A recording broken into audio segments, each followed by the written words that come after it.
Hey, all you cool cats and kittens! If you're like me, you've been bombarded with Tiger King memes and recommendations.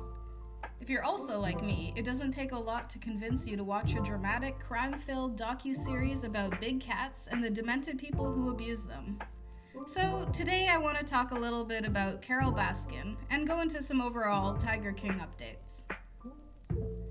When we first got introduced to Carole Baskin, I was fooled. My boyfriend's red flags went up immediately, but I was all like, no, let's give her a chance. Her sanctuary is clearly better.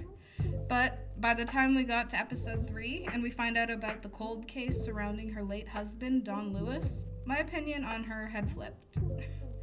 Her sanctuary doesn't seem much better than the others she criticizes, despite all the activism she does for big cats and the money she donates to animal rights groups.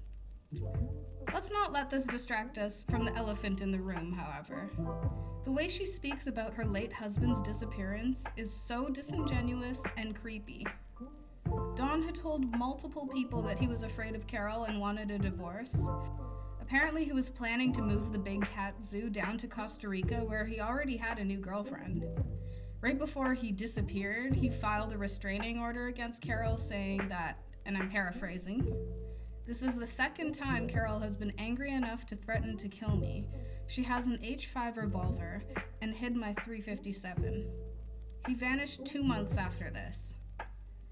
Carole's brother was a member of the sheriff's department, but Carole claims she never really knew her brother because they have a 6-year age difference. And, excuse me? My sister is my best friend, and I'm 6 years older than her. Try again, Carole." I think her brother might have helped smooth things over for Carole, because the day Dawn went missing, Carole left her house at 3 a.m. to get milk for her tigers. Her car broke down, but conveniently, her brother and another officer happened to drive by. The second officer drove her back home, and she claims that the last time she saw her husband was right before she got home from her 3 a.m. grocery run. What store is even open at 3 a.m., Carole? She claims that he left and decided to fly his small plane to Costa Rica, and I did a bit of research and found out that this is nearly impossible. You'd have to make 4 fuel stops in the 1,261-mile trip to Costa Rica, and there is no record of any missing plane or a plane crash or any fuel stops. Carole says there was no record because he would fly illegally since he lost his pilot's license. So, if he wanted to be undocumented and leave no record, why would his van be found at the airport with his briefcase and wallet in it? You'd think if someone wants to disappear without a trace, they wouldn't leave such an obvious trail. It seems like his van was planted there, possibly by a brother who she happened to run into the night of his disappearance. This is all alleged, so take it with a grain of salt. As his power of attorney, Carole is the only one who had anything to gain from the disappearance. In fact, in his will, it specifies disappearance as a condition for Carole to take over the estate. It's not common for disappearance to be specified in a will because no one anticipates disappearing. And I haven't even gone into all the creepy things she says, like to get a tiger to eat a human, just put sardine oil on them, or laughing when she says she couldn't even fit his hand into a meat grinder. Either way, the case has been reopened, so hopefully we see some updates. Even though I have my suspicions about Carole, Joe went way too far with his harassment. No matter how funny quoting, "that bitch Carole Baskin" is, it's kind of disgusting how far he took things with shooting a mannequin dressed as her, putting dildos in a mannequin version of her mouth, sending profane death threats, mapping out her bike route, etc. And Carole has come out saying that people today are flying drones over her house, sending her death threats, gathering at her front gates, and I don't think this is right either. If we truly want justice and want to know the truth, harassing Carole in her own home will only distract from the real investigation. Okay, but can we talk about Here Kitty Kitty? It's probably one of the best diss tracks, Move Over Drake and Meek Mill. But I was a little crestfallen when I found out that's not Joe Exotic's real singing voice, but I'm not surprised. And Joe, of course, is loving all this renewed fame and attention.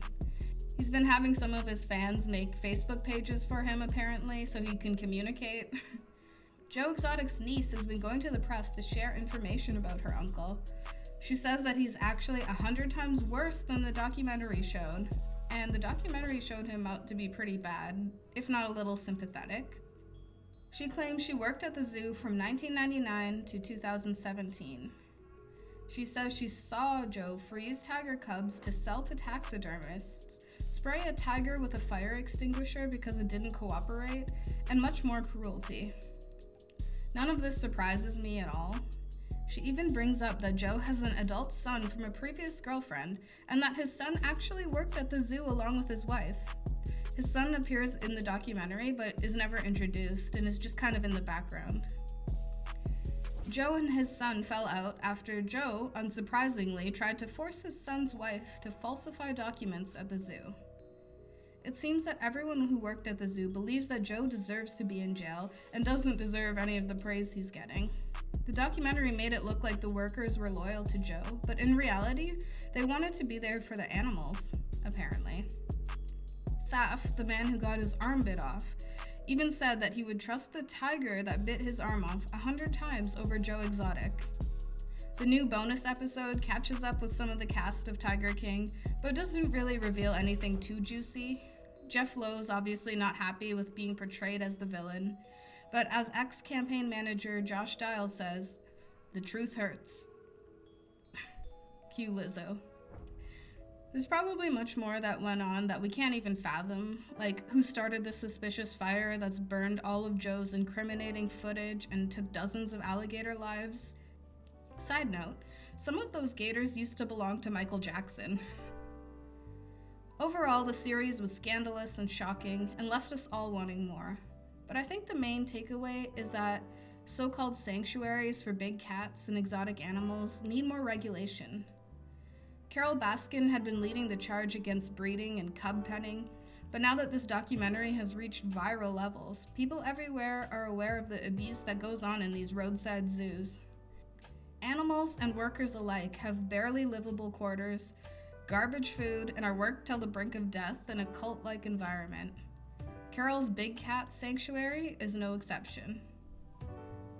I'll leave it here for now, but maybe I'll do a part 2 and look into Doc Antle and all of his crazy shenanigans, and his son who's still on Instagram with all the animals and celebrity visits.